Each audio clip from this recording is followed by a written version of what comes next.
Papež Frančišek je 22. aprila v katehezi razvijal misel, ki jo je odprl že teden pred tem, namreč o stvarjenju človeka kot moža in žene.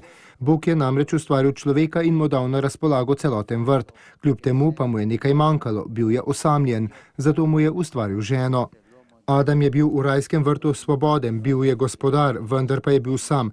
Manjkalo mu je nekaj do polnosti, manjkala mu je skupnost, je poudaril sveti oče. V ženi pa je končno našel vzajemnost.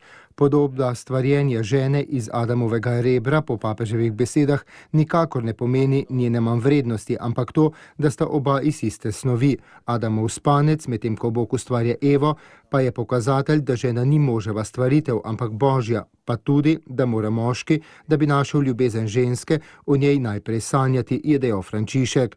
Bog popolnoma zaupa v moža in ženo, katerima zaupa zemljo, zlo pa v njiju vcepi sumničenje in nezaupanje. Slednji ju vodita do neposlušnosti tisti zapovedi, ki jo je varovala, tako sta padla v blodnjo vsemogočnosti, ki je uničila skladnost med njima. Po papeževih besedah namreč prav greh ustvarja nezaupanje in razdeljenosti med moškim in žensko.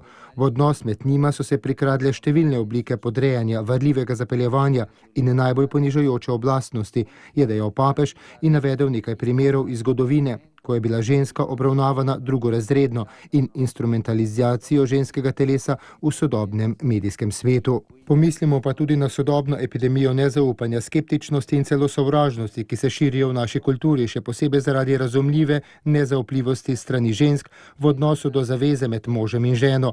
Vendar pa je prav ta sposobna dovršiti zaupanost skupnosti med njima in hkrati ohraniti različnost, je poudaril papež.